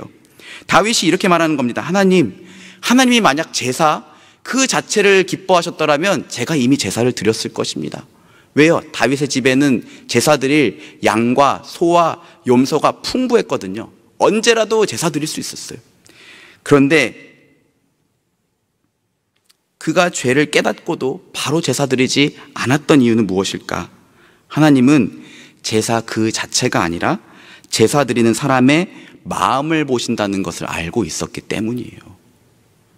다윗은 정확하게 알았습니다. 지금 하나님께서 저에게 원하시는 것은 이 제사 자체가 아니라 나의 상하고 통회하는 마음입니다. 하나님은 그것을 멸시하지 않으실 줄 믿습니다 라고 고백한 겁니다. 사랑하는 여러분, 우리가 드리는 이 예배, 과연 이 예배가 지금 상하고 통회하는 심령으로 드리는 예배입니까? 하나님을 향한 사랑이 담겨있는 마음의 예배입니까? 우리 마음의 예배를 회복합시다. 우리 삶과 믿음의 회복은 이 예배의 회복에 달려 있어요. 예배가 회복되죠? 우리의 삶이 회복됩니다. 우리의 믿음도 회복되고 우리가 사랑하는 이 공동체도 더 회복될 줄 믿습니다. 우리 마음의 예배를 회복합시다. 하나님이 기쁘게 받으시는 마음의 예배를 드립시다. 특별히 마음의 예배를 회복하기 위해 여러분에게 두 가지만 좀 권면하기 원합니다. 첫째, 하나님을 향한 갈망을 회복하세요. 여러분, 우리가 오늘 이 황금 시간대라고 할 수 있는 주일 오후 3시 그레이스홀에 모여서 예배하고 있는 이유가 무엇입니까? 하나님 만나고 싶어서잖아요. 찬양하는 중에, 설교 듣는 중에, 기도하는 중에 말씀으로 따뜻한 마음으로 찾아오시는 그 하나님 만나려고 예배드리고 있는 거잖아요. 하나님 만나지 못하면 이 자리에 사람으로 가득 찰지라도, 음악이 신금을 울리고 설교자의 설교가 마음을 시원하게 해줘도 그 예배는 무의미한 거예요. 하나님과의 만남에 대한 갈망이 없는 사람들로 가득 채워진 예배당은 그저 마음이 허한 사람들의 종교적 회합에 불과해요. 여러분, 우리는 하나님을 꼭 만나야 되는 존재들입니다. 왜 그럴까요? 우리 안에는 하나님을 만나기 전에는 결코 채워질 수 없는 갈망이 있기 때문이에요. 하나님 아니면 결코 채워질 수 없는 갈망. 모든 사람 안에는 이러한 갈망이 있어요. C.S. 루이스가 순전한 기독교에서 이것을 이렇게 표현했습니다. 하나님은 인간이 엔진을 발명하듯이 우리를 만드셨다. 자동차는 가솔린으로 움직이고 다른 것으로 제대로 작동하지 않는다. 그런데 하나님은 인간을 하나님 자신으로 움직이도록 만드셨다. 하나님 자신이 우리 영혼의 연료가 되시고 우리 영혼이 거기서 공급함을 얻도록 디자인하셨다. 여러분 동의하십니까? 문제는 죄인인 우리는 그것을 자꾸만 하나님 아닌 다른 것으로 채우려고 한다는 거예요. 여기에서 바로 중독이 시작됩니다. 돈 윌리엄스라는 사람이 이렇게 말했대요. 중독은 우리 안에 채워지지 않는 갈망으로부터 시작된다. 그런데 이것은 곧 통제력 상실로 이어지고 그 결과는 지속적 사용을 낳는다. 여러분 진짜 타고난 통찰이에요. 우리 안에 하나님 아니면 채워지지 않는 갈망이 있는데 우리는 이걸 자꾸 쇼핑, 오락, 도박, 쾌락, 성취감으로 채우려고 하는 거예요. 근데 그거로 완전히 채워지지 않으니까 계속해서 그것을 사용하게 되는 것. 이게 중독이잖아요. 여러분, 갈망의 대상을 분명하게 정하셔야 됩니다. 나는 무엇을 갈망할 것인가? 하나님인가? 하나님 아닌 다른 어떤 것인가? 예배의 자리에 나올 때도요, 이 갈망의 대상을 분명하게 하셔야 돼요. 오늘 내가 예배의 자리에 나가는 이유는 무엇인가? 예배 자리에 나가서 내가 얻기 원하는 것은 무엇인가?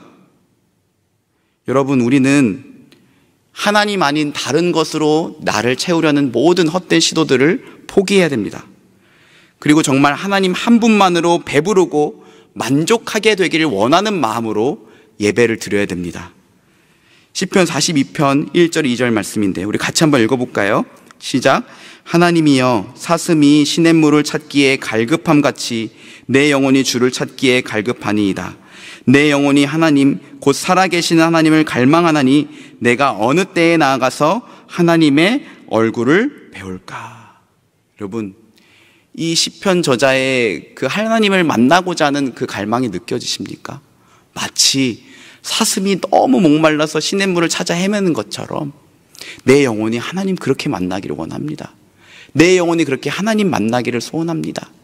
이러한 마음의 자세로 하나님 얼굴 보기를 갈망하는 예배자가 되기를 주님의 이름으로 축복합니다. 둘째로 우리는요, 하나님 경외함을 회복해야 됩니다. 여러분, 오늘날 이 땅의 교회의 예배가 경이롭고 신비한 감격이 없는 이유가 무엇인지 아세요? 하나님 경외함이 없기 때문이에요. 하나님을 너무 쉽고 가볍게 여기면서 예배를 드려요.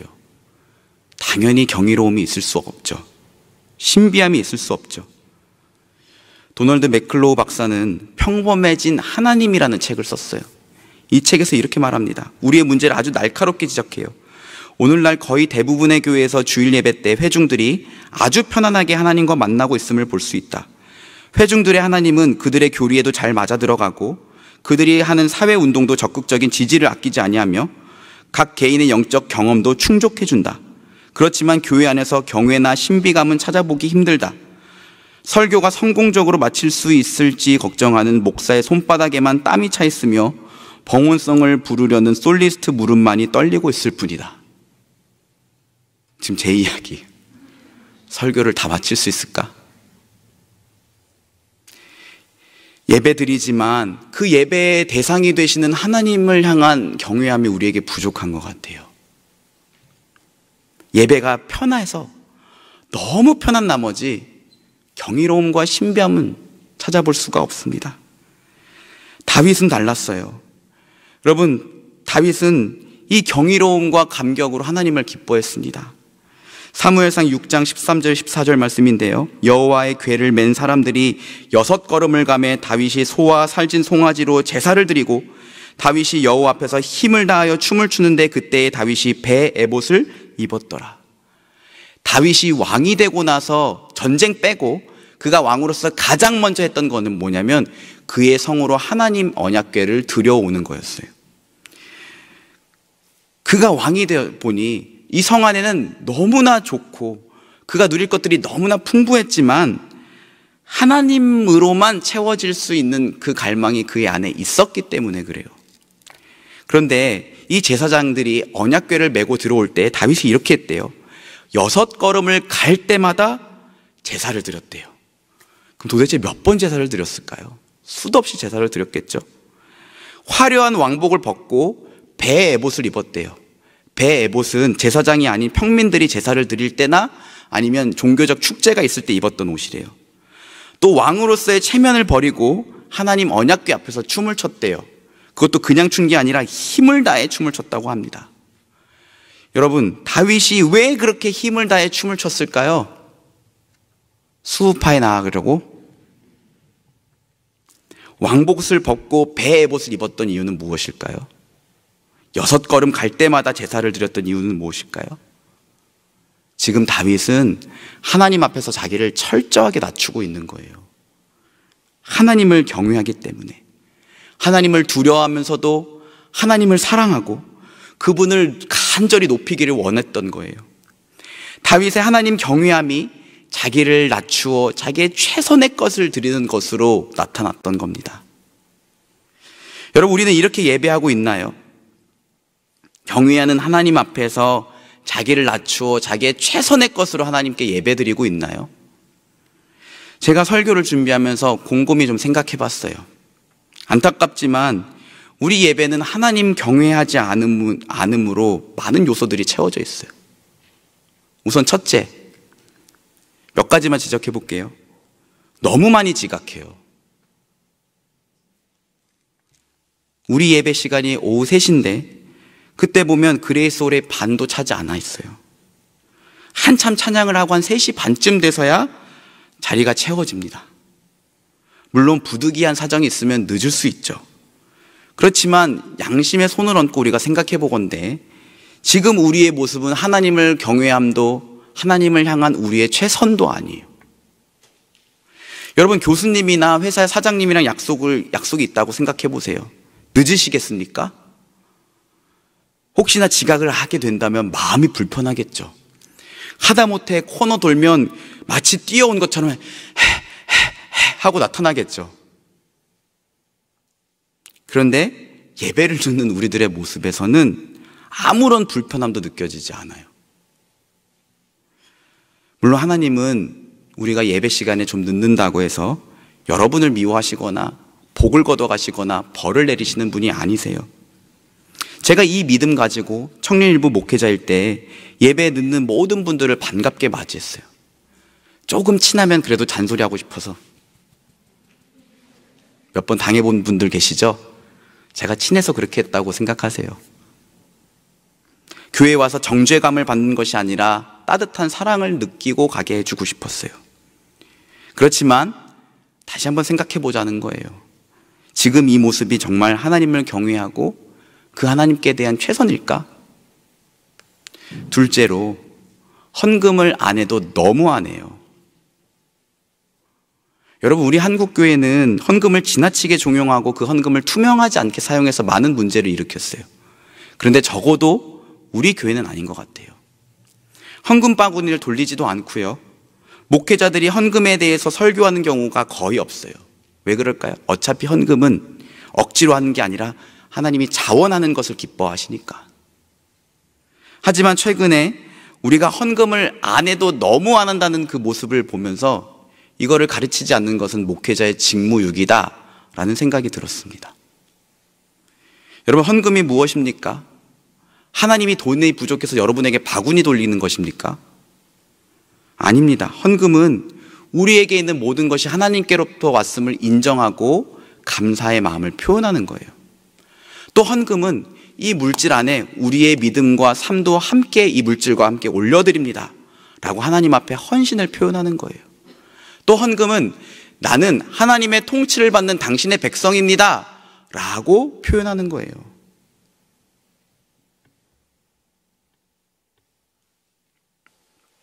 저는 지금 여러분에게 헌금 많이 내라고 말씀드리는 게 아니에요.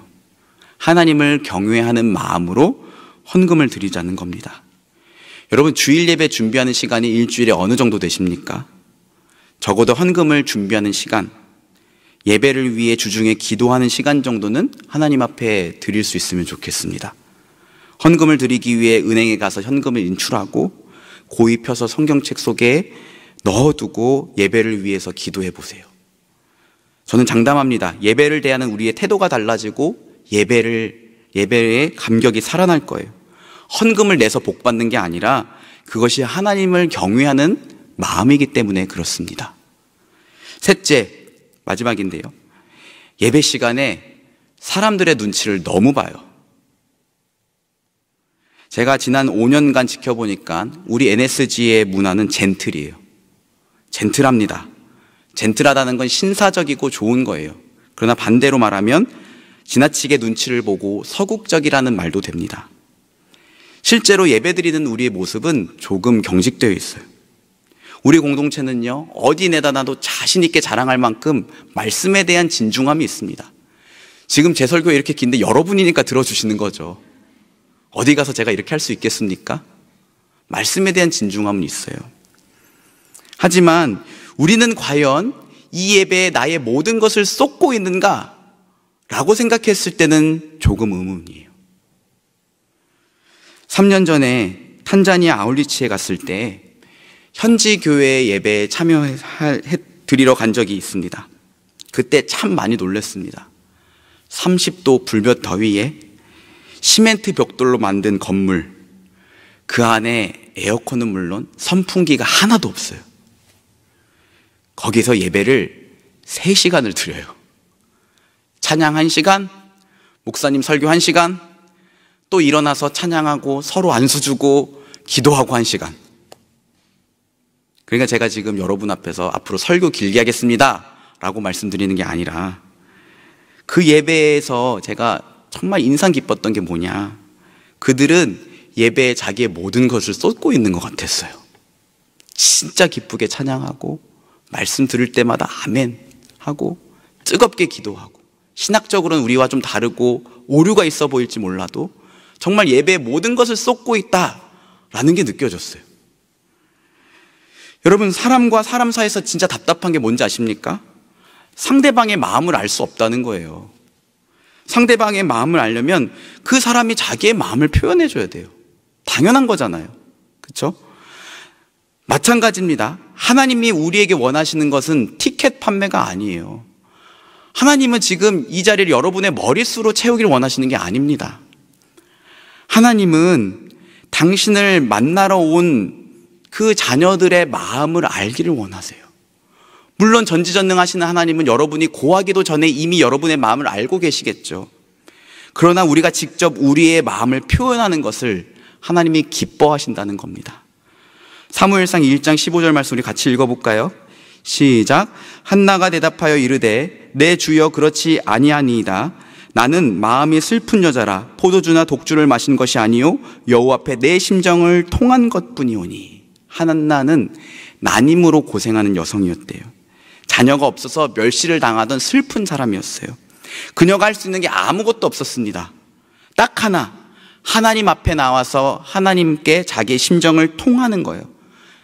그거 하나 할 수 있었어요. 이 심정을 통한다를 영어 성경은 이렇게 번역했습니다. I have been pouring out my soul before the Lord. 한나는 여호와 앞에서 자기의 마음을 쏟아놨어요. 그리고 응답받았습니다. 사랑하는 여러분, 지난주에 최근영 목사님이 겨울이 지나면 반드시 봄이 올까요? 봄이 옵니다 말씀해 주셨잖아요. 진짜로 봄이 왔어요. 계절로만. 우리의 마음에는 언제 봄이 올지 정말 모르겠습니다. 신방을 하고 기도 부탁을 받고 소식을 들어보면 아직도 한겨울을 지나는 분들이 많은 것 같아요. 여러분, 힘내세요. 우리 힘냅시다. 진짜로 봄은 옵니다. 그래서 여러분을 응원하고 더 열심히 기도하려고 합니다. 그런데 여러분들에게 권면해드리고 싶어요. 여러분 안에 있는 슬픔, 아픔, 곤고함, 괴로움, 막막함, 그거 다 예배 시간에 하나님 앞에 쏟아놓을 수 있으면 좋겠어요. 왜 눈치를 봅니까? 하나님 경외하는데. 시편 22편 4절 말씀, 우리 마지막으로 이 말씀만 좀 읽어보겠습니다. 시작. 그는 곤고한 자의 곤고를 멸시하거나 싫어하지 아니하시며 그의 얼굴을 그에게서 숨기지 아니하시고 그가 울부짖을 때에 들으셨도다. 이 말씀 생각하면 눈물이 나요. 우리 진짜 힘들잖아요. 곤고하잖아요. 못났잖아요. 그런데 하나님이 그 모습을 멸시하지 않으신대요. 그의 얼굴을 숨기지 않으신대요. 그가 울부짖을 때에 들으시는, 그게 우리 아버지 하나님이십니다. 그러면 우리의 마음을 쏟아놔야죠. 사람들의 눈치를 볼 게 아니라 마음껏 하나님 찬양하고 기도할 때 내 안에 있는 모든 것 다 쏟아내고 하나님 만나고 돌아가야죠. 그렇게 하나님 경외하는 우리 모두가 되었으면 좋겠습니다. 말씀을 맺겠습니다. 우리 표리부동한 신앙생활 하지 맙시다. 겉으로는 드러나는 그 말, 표정, 행동으로는 사람을 속일 수는 있어도 하나님을 속일 수는 없습니다. 하나님은 우리의 마음을 보시는 분이세요. 그러니 마음을 점검합시다. 나는 지금 하나님 앞에 어떠한 마음으로 서 있는가? 다윗과 같이 전심으로 하나님 사랑하는 자가 됩시다. 조금 부족해도, 연약해도, 실수해도, 자꾸 같은 죄에 넘어져도, 그래서 염치가 없어도 괜찮아요. 예수님이 우리의 모든 죄를 담당하고 우리를 깨끗하게 해주셨잖아요. 그 예수님 때문에 우리를 당신의 자녀로 받아주셨잖아요. 하나님의 부르심과 은사는 후회가 없다라고 하나님 말씀하셨잖아요. 그러면 하나님 사랑하면 되는 거예요. 넘어지면 다시 일어나고, 하나님 저 넘어졌어요. 하나님 보시기에 부족하고 제가 보기에도 진짜 미련해 보여요. 그래도 나 하나님 사랑해요. 하나님 사랑하는 그 작은 마음, 하나님이 그것을 보십니다. 특별히 유대인이 겉으로 드러나는 몸의 할례를 신뢰했던 것처럼 우리는 마음과 분리된 형식적인 예배를 드리고 있는 것이 아닌지 돌아봅시다. 여러분, 마음의 예배를 드려야 됩니다. 예배가 회복되어야 우리의 믿음도 삶도 우리 공동체도 회복될 것입니다. 매주 드리는 우리의 예배가 하나님 만나기를 갈망하여 하나님 한 분만을 찾고 그 하나님으로 인하여 배부르고 만족하는 예배가 되길 원합니다. 하나님 경외함으로 자기를 낮추어 자기의 최선의 것을 드리는 예배를 드립시다. 특별히 마음을 쏟는 예배를 드립시다. 우리의 곤고를 멸시하지 않으시고 들으시는 하나님께서 우리 모두에게 큰 은혜를 내려주실 것입니다. 다 같이 일어나셔서 찬양하겠습니다.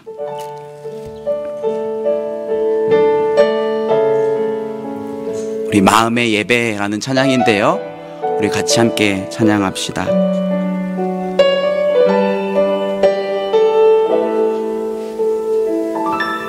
찬양의 열기, 찬양의 열기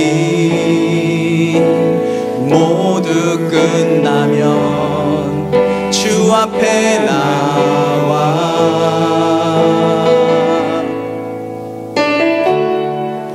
더욱 진실한 예배 드리네. 주님을 향한 노래 이상의 노래 이상의 노래 내 맘 깊은 곳에 주께서 원하신 것 화려한 음악보다 뜻없는 열정보다 중심을 원하시죠. 주님께 드릴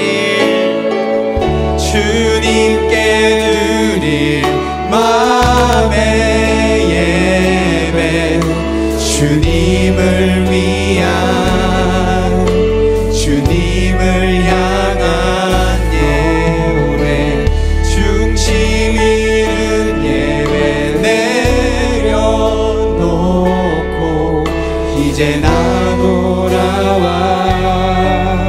주님만 예배. 조금만 더 빠르게 다시 한번 찬양할까요? 찬양의 열기 찬양합시다. 찬양의 열기 모두 끝나면 주 앞에 나와 더욱 진실한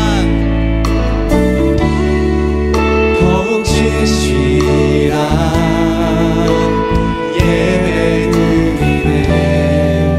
주님을 향한 예배가 우리 예배 되길 원합니다. 내 이상의 노래 내 맘 깊은 곳에 주께서 원하신 것 화려한 음악보다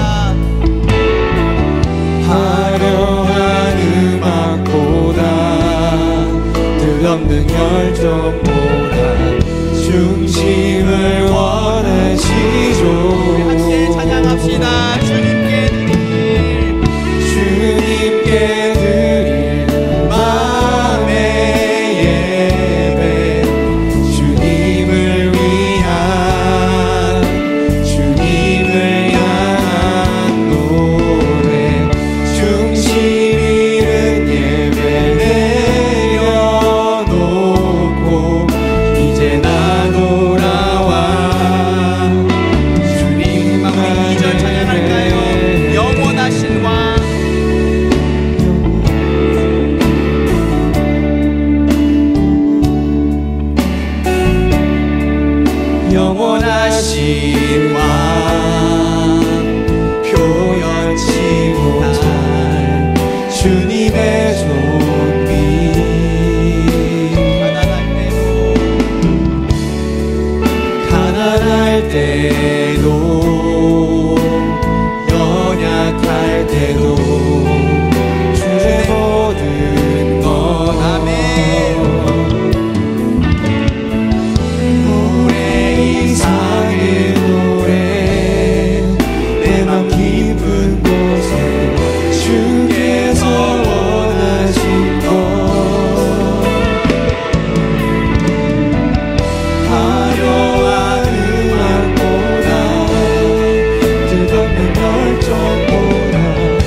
우리가 방금 주님 사랑합니다, 온 마음과 정성 다해 당신 사랑합니다 고백했습니다. 그런데 하나님 아세요? 우리가 그 사랑의 진실을 지켜낼 만한 실력이 우리에게 없다는 거 아세요? 우리 하나님 사랑한다고 말하지만 또 언제 돌아서서 하나님 아닌 다른 것을 더 사랑하게 될 거를 하나님 알고 계세요. 그런데도 더 놀라운 건 무엇인지 아십니까? 하나님이 이 시간 우리의 마음을 담아 부족하지만 연약하지만 하나님 사랑합니다 라고 고백하는 그 고백을 너무나도 기쁘게 받아주신다는 거예요. 여러분, 우리 이 시간 이렇게 같이 기도합시다. 하나님, 겉모습과 속마음이 다른, 사람들 앞에서 보여지는 모습과 보이지 않는 나 혼자만 있을 때의 모습이 다른 그런 종교적 위선자가 되지 않기를 원합니다. 우리가 드리는 이 예배, 목장 모임, 여러 가지 사역과 봉사와 모든 수고들, 그 안에 정말 하나님 사랑하는 마음 가득 담아 주님 앞에 올려드리기를 원합니다. 하나님, 우리 안에 정말 하나님 사랑하는 마음이 있습니다. 베드로와 같이 너무나도 부끄러워서 내가 주님 사랑하는 줄 주님 아시지요? 라고 고백할 수밖에 없지만 정말 하나님 사랑합니다. 하나님, 우리의 사랑을 기쁘게 받아주시고 정말 다윗과 같이 우리의 온 전 존재로 하나님 사랑하는 당신의 자녀 되게 하여 주시옵소서. 정말 온 마음 다해 정성 다해 마음의 할례를 받아 마음을 다해 뜻을 다하여 하나님 사랑하는 주의 자녀들 되게 하여 주시옵소서. 우리를 위한 믿음의 고백을 가지고 이 시간 간절하게 주의 이름 부르며 기도하며 나아갑시다. 주여, 아버지, 우리 이 시간 주님 사랑합니다, 우리 마음과 정성 다해 주님 사랑합니다라고 고백하였습니다. 그런데 하나님, 우리 주님 앞에 이 사랑을 지켜낼 만한 실력이 없습니다. 또다시 하나님 아닌 다른 것을 우리 우상으로 삼고 하나님 사랑한다 말하면서도 다른 사람들의 인정과 칭찬, 하나님 사랑한다 말하면서도 다른 잠깐의 어떤 희락을 사랑할 때가 얼마나 많은지 아버지, 우리를 불쌍히 여겨 주시옵소서. 정말 하나님 사랑하는 마음이 우리 안에 있길 원합니다. 날마다 넘어지고 연약하고 같은 죄에 반복해서 걷는 넘어질지라도 그럼에도 불구하고 하나님 사랑합니다. 연약했지만 부족했지만 온 마음을 다하여 하나님 사랑하였던 다윗과 같이 하나님 사랑하기를 원합니다. 아버지, 우리에게 성령의 은혜를 부어 주시옵소서. 성령의 할례, 마음의 할례를 우리에게 허락하여 주시옵소서. 그래서 마음을 다하여 뜻 다하여 당신 사랑하기를 원합니다. 어제보다 오늘, 오늘보다 내일 하나님 더 사랑하기를 원합니다. 하나님, 나의 전부가 되십니다. 이 예배의 자리에서 고백할 것만이 아니라 우리 삶의 매 순간순간마다 우리 연약하고 넘어질지라도 하나님 앞에 염치 없을지라도 그래도 하나님, 나 당신 사랑해요. 하나님, 당신 사랑합니다. 당신 선택하기를 원하고 당신을 위하여 살기를 원하고 아버지, 당신이 내 모든 것 되어주시기를 원합니다라고 고백할 수 있는 우리의 믿음이 되게 하여 주시옵소서. 아버지, 마음의 할례를 받기를 원합니다. 종교적 위선자들이 되지 않게 하여 주시옵소서. 아버지, 성령의 은혜를 부어주셔서 우리에게 마음의 할례를 허락하여 주시옵소서. 마음의 할례를 허락하여 주셔서 주님 마음 다해 뜻 다해 정성 다해 사랑하는 우리 모두가 되게 하여 주시옵소서. 아버지, 도와주시옵소서. 우리 한 번 더 같이 기도합시다. 우리 예배를 위해서 같이 기도합시다. 유대인들이 그저 몸에 할례 받는 것으로 자기는 충분하였다고 오해했던 것처럼 우리는 그저 이 하나님 앞에 나와 형식적인 예배 드리는 것으로 만족하고 있는 것은 아닌지요. 하나님은 우리의 외형이 아닌 우리 마음의 중심을 본다고 하셨습니다. 우리가 드리는 이 예배가 정말 하나님이 기쁘게 받으시는 마음의 예배가 되기를 원합니다. 먼저는 하나님 갈급한 마음이 우리 안에 있게 하여 주시옵소서. 이렇게 기도하기를 원합니다. 하나님 만나기를 원하고요, 하나님으로 내 안에 모든 것들을 채우기를 원합니다. 하나님 아니면 채울 수 없는 이 갈망을 다른 어떤 우상으로 채우는 것이 아니라 하나님 당신으로 채울 수 있도록 구하고 찾고 하나님 만나고 돌아가는 예배가 되게 하여 주시옵소서. 그리고 하나님 경외함을 회복하는 우리들 되기를 원합니다. 우리가 하나님보다 높아져서 하나님을 너무나 가볍게 여겼던 죄를 용서하여 주시옵소서. 우리의 전 존재를 걸고 하나님 두려워하고 하나님 사랑하고 하나님 온전히 높이는, 하나님 경외하는 예배자들 되게 하여 주시옵소서. 우리 이러한 마음을 가지고 이 시간 간절하게 이 예배를 위해서 기도하며 나아갑시다. 하나님 아버지, 하나님 아버지, 우리 공동체에 이 예배가 회복되기를 원합니다. 이 예배가 회복되어 우리의 믿음도 회복되고 우리의 삶도 회복되기를 원합니다. 우리가 사랑하는 이 공동체가 회복되기를 원합니다. 예배 때마다 하나님 만나고 돌아가고 하나님 임재 경험하며 하나님의 한량없는 은혜를 누리는 우리의 예배가 되게 하여 주시옵소서. 무엇보다도 하나님을 갈급해하는, 하나님을 갈망하는 예배가 되기를 원합니다. 우리가 무엇 때문에 이 자리에 나옵니까? 하나님 만나고 싶습니다. 우리 안에 하나님 아니고선 도무지 채울 수 없는 그 하나님의 사랑, 하나님의 은혜, 하나님의 임재를 가득히 경험하기를 원합니다. 우리 안에 있는 우상들, 그것이 오락입니까? 쇼핑입니까? 다른 사람과의 관계입니까? 인정입니까? 그 모든 것들을 불태워 주시고 하나님을 향한 갈급한 심령을 회복시켜 주시옵소서. 하나님 경외하기를 원합니다. 아버지, 우리가 얼마나 교만한지요, 하나님을 너무나도 가볍게 여기고 있는 것은 아니지요. 하나님 앞에서 살아가기를 원합니다. 하나님 두려워하고 하나님 사랑하고 하나님 온전히 높이는 예배자들 되게 하여 주시옵소서. 하나님 경외하여 이 자리에 나왔을 때 그 하나님의 경이로운 임재를 맛보기를 원합니다. 하나님의 신비한 체험을, 능력의 역사를 경험하기를 원합니다. 아버지, 우리에게 은혜를 허락하여 주시옵소서. 우리를 불쌍히 여겨 주시옵소서. 여러분, 우리 한 번만 더 같이 기도하기를 원합니다. 하나님은 곤고한 자의 곤고함을 멸시하지 아니하시고 그 얼굴을 돌리지 아니하시며 그의 울부짖음을 들으신다고 하셨습니다. 이게 바로 우리 아버지십니다. 그런데 여러분, 무엇을 망설이십니까? 힘들고 어렵고 괴롭고 막막하고 남들은 한창 잘 나가고 있는 것 같은데 나는 멈춰 있는 것 같습니까? 그러면 우리의 마음을 쏟아내야죠. 우리의 마음을 다 주님 앞에 쏟아내야죠. 하나님, 우리 아빠가 되시는데 무슨 체면을 차리고 있습니까? 하나님, 나 너무나도 힘듭니다. 포기하고 싶습니다. 괴롭습니다. 나 도와주십시오. 이렇게 쏟아내는 우리의 예배가 되기를 원합니다. 우리의 마음을 쏟을 때에 하나님 우리 마음 가운데에 찾아와 주시고 하나님의 세미한 음성으로 응답하여 주시옵소서. 이 예배 때마다 우리의 모든 것을 쏟고 우리의 삶 가운데에서도 모든 것을 쏟아 하나님을 찾고 구하는 저희들 되게 하여 주시옵소서. 하나님, 곤고한 자의 곤고를 멸시하지 아니하시고 얼굴을 돌리지 아니하시며 울부짖을 때 반드시 응답하신다고 약속하셨지요. 우리들 만나 주시옵소서. 만나 주시고 당신의 따뜻한 위로와 사랑으로 응답하여 주시옵소서. 우리 이런 기도 제목을 가지고 이 시간 우리 안에 있는 모든 것들을 다 쏟아놓으며 주님 앞에 기도하며 나아갑시다. 함께 기도하겠습니다. 사랑하는 주님, 사랑하는 주님, 이 시간 우리 안에 있는 모든 것을 다 쏟아내기를 원합니다. 아버지, 한나가 마음으로 주님 앞에 모든 것을 쏟아냈던 것처럼 우리의 상한 심령과 우리의 통한 마음과 아버지, 우리의 괴로움과 우리의 막막함과 아버지, 우리의 연약함을 주님 앞에 모두 다 쏟아놓습니다. 하나님, 우리의 아버지가 되어주셔서 곤고한 자의 곤고를 멸시하지 아니하시며 얼굴을 돌리지 아니하시고 울부짖음을 주께서 반드시 들으시고 응답하신다고 약속하셨습니다. 아버지, 우리 사랑하는 청년들 너무나도 힘들고 어려운 때를 살아갑니다. 아버지, 계절은 봄이 되었지만 여전히 겨울인 것 같은 상태를 살아가고 있는 사람들이 너무나도 많습니다. 우리를 불쌍히 여겨주시옵소서. 하나님 앞에 우리의 모든 것을 쏟으며 나아가겠사오니 하나님, 우리를 만나주시고 아버지, 우리 마음 가운데 찾아와 주셔서 당신의 세미한 음성으로 따뜻한 사랑으로 당신의 크신 능력으로 함께하여 주시옵소서.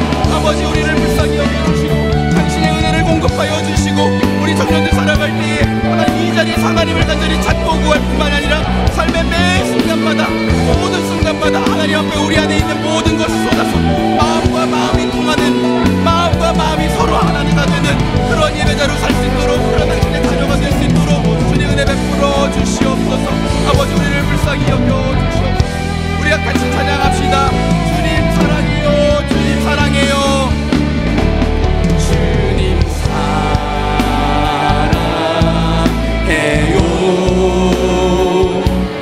온 마음과 정성 다해 하나님의 신실한 친구. 우리 한 번 더 고백합시다. 주님 사랑해요.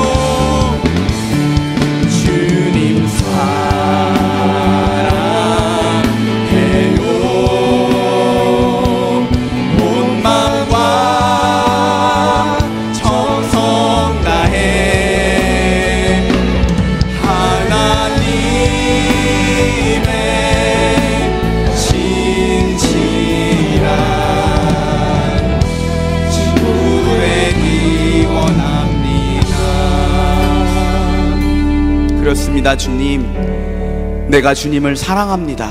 내가 주를 사랑하는 줄 주께서 아십니다. 아니, 솔직히 말하면 이 사랑의 고백을 지켜낼 만한 용기와 실력이 우리 안에 없습니다.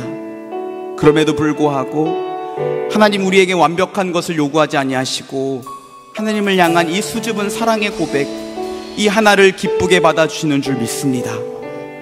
다윗과 같이 삶에 부족한 것들이 많고 시시때때로 넘어지고 같은 죄에 반복해서 걸려 넘어질지라도 우리 주 예수 그리스도 안에 있는 하나님의 사랑에서 우리를 끊을 수 있는 것은 이 세상에 없는 줄 믿습니다.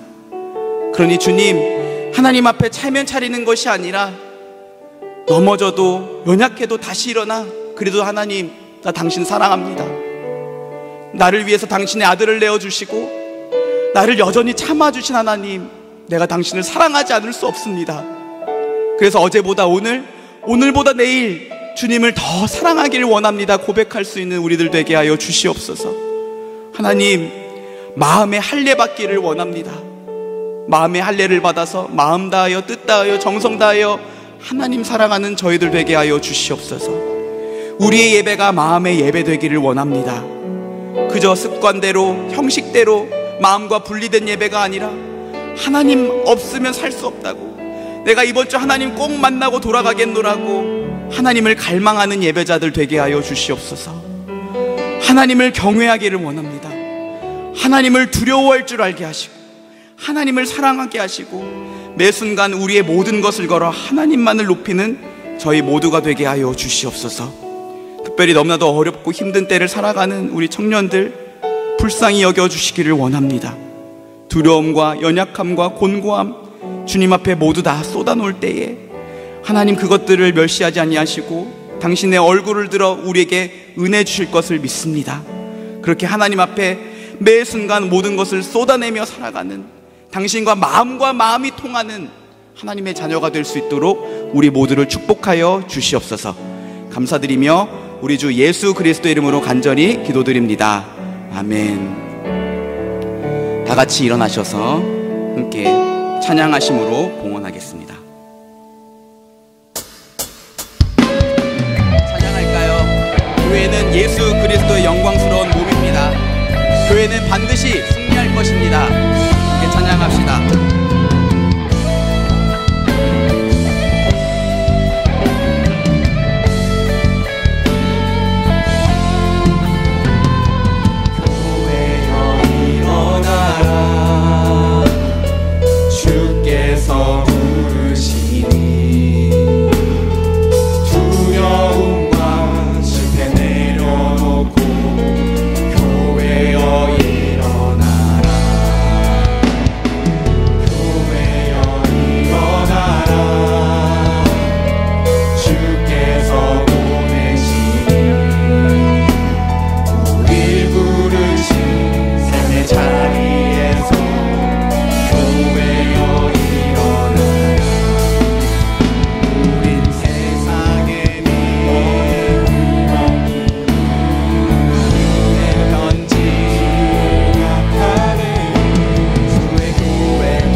머리가 되시며 다시 오실 왕 우리 주 예수 그리스도를 높여 찬양합니다.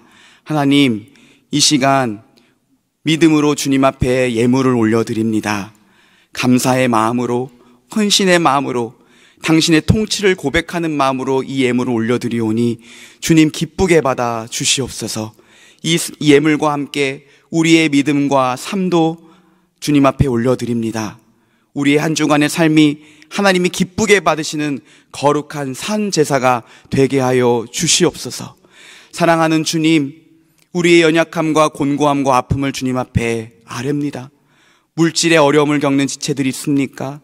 때를 따라 필요를 따라 돕는 은혜로 함께하여 주시옵소서. 하나님, 우리에게 주신 것으로 오히려 다른 사람들에게 풍족하게 나누고 베풀 수 있도록 축복의 통로로 우리 모두를 사용하여 주시옵소서. 진로가 막막해서 고민하고 있는 지체들이 있습니까? 그들에게 믿음을 허락하여 주시옵소서.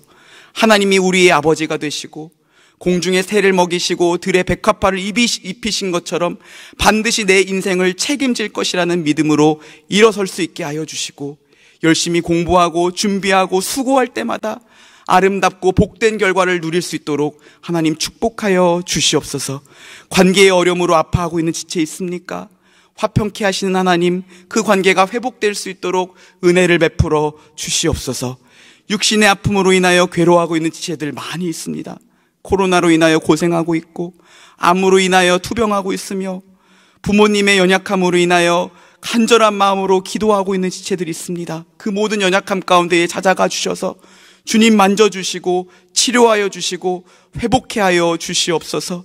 마음의 아픔으로 인하여 슬퍼하고 있는 자 있습니까? 주님 그 가운데 찾아가셔서 당신이 그들을 얼마나 사랑하는지 알게 하여 주셔서 이 모든 일에 우리를 사랑하시는 이로 말미암아 넉넉히 이겨낼 수 있게 하여 주시옵소서. 만남의 복을 허락하여 주셔서 우리 모두가 다 아름다운 가정을 이루고 하나님의 나라를 이루어갈 수 있도록 축복하여 주시옵소서. 지금은 우리 주 예수 그리스도의 은혜와 하나님 아버지의 크신 사랑과 성령의 위로와 인도하심이 마음의 할례를 다 받아 마음 다하여 뜻 다하여 하나님 사랑하고 마음의 예배를 주님 앞에 올려드리기를 원하는 이 자리에 있는 우리 모든 청년들 위해 온라인으로 함께 예배하고 있는 청년들과 또 그들의 가정과 그들의 일터와 사업장 위에 지금으로부터 영원토록 함께 있을지어다. 아멘.